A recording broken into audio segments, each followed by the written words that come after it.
Почитувани колеги пратеници, почитуван заменик министар. Јас би сакал само да се осврнам во делот на јавната безбедност, актуелно што го имаме во моментов. Во моментов, почитувани присутни, во Скопје имаме појава која што ја немало никогаш, а тоа е секој ден и секоја седмица да имаме запалени автомобили. Имаме пресметки на криминални банди и кланови по хотели, по улици, пукања, екзекуции. Скопје е вратено во ситуацијата каде што пред 20 или 25 години во 90-тите години беа Белград или Софија. За жал, имаме ситуација во која што полицијата наместо да го сузбива овој криминалитет, наместо да се бори против него, не прави ништо. Имаме ситуација каде што полицајци седат на маса со најголемите дилери.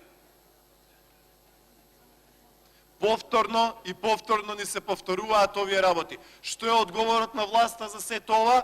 Ја расформира единицата Алфа. Единицата Алфа беше една од клучните во борба против уличниот криминал. Единицата Алфа даде резултати во делот на јавната безбедност. Во име на предстојните избори, каде што постои основано сомневање дека власта ќе полни кутии, власта и министерот ја расформираат единицата Алфа. Тоа е таа катастрофална ситуација која што имаме, тоа е таа катастрофална ситуација во која што се наоѓаме. Никогаш во Скопје изминативе 20 години, но и низ цела Македонија немало повеќе насилство. Никогаш немало повеќе несигурност и небезбедност.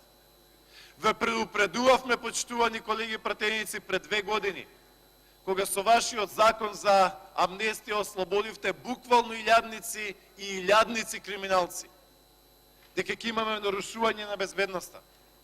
Ви рековме, не го правете тоа, вие сакавте да несете под наводници убав закон за предизбори, за да имате дополнителни со семејствата 10 на 15.000 гласови. Што ви е резултатот од тоа? Резултатот од тоа е секој ден разбојништва низ цела Македонија. Резултатот од тоа е тепачки, резултатот од тоа што дрогата е достапна како никогаш досега. Ние веќе немаме заплени за кокаин, хероин или слично. Нас треба шверцерите на кокаин Шпанија да ги фати, па да дознаеме дека сучество македонско од шарена револуција све шверцувале 700 килограми кокаин.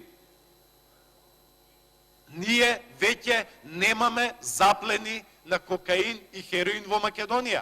Зошто? Затоа што власта е уидисана, затоа што дава премолчана поддршка, затоа што држава ни станува Лазарат, затоа што семејството на премиерот ни сади марихуана, затоа што главни инвеститори ни се белосветски мафијаши од типот на Биг Майк. Ете, затоа немаме инвестиции, а имаме небезбедност секој ден. Затоа може дрога да се купи на секој ќош во Скопје. Затоа што имаме под наводници инвеститори како Биг Майк. Каде е Facebook, колеги? Каде е Google? Каде е Volkswagen?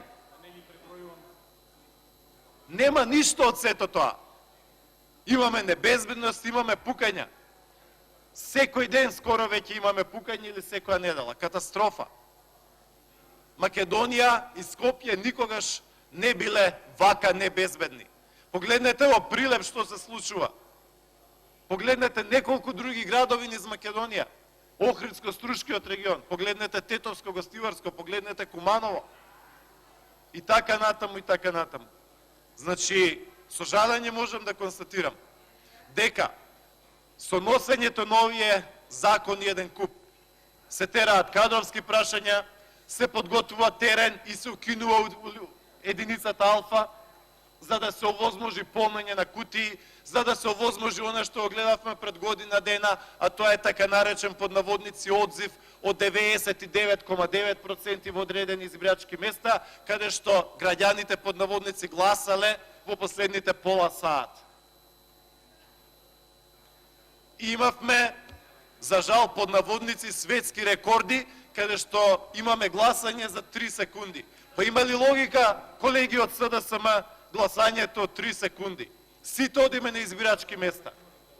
Треба да ја дадеме личната карта, треба да ни го видат палецот, треба да ја најдат во избирачкиот список, треба да се подпишеме на избирачкиот список, треба да го земеме ливчето, да отидеме зад параванот, да заокружиме, да го оставиме ливчето, да ја земеме личната карта назад и да излеземе од избирачкото место. Вие нас ни велите дека тоа се прави за 3 секунди. И преминувате преку тоа. И одговорност никаква. А после тоа истите кои што полнеа кутии, кога истите рекетираат, кога истите тепаат луѓе, кога истите шверцуваат хероин, кокаин и сите останати дроги, кога истите тие ќе направат да проплачат луѓето и народот од граѓаните, тоа вас не ви интересира. Па не може да не ви интересира, почитувани присутни. Не може да не ви интересира. Не може да ни едина заплена во Македонија, затоа што Шпанија и Европска унија конфискувале 700 кила кокаин, а Македонија не мрднала со прст. Зашто? Затоа што биле покриени преку шарена револуција. Тоа е катастрофата во која што се наоѓаме. За жал. Благодарам.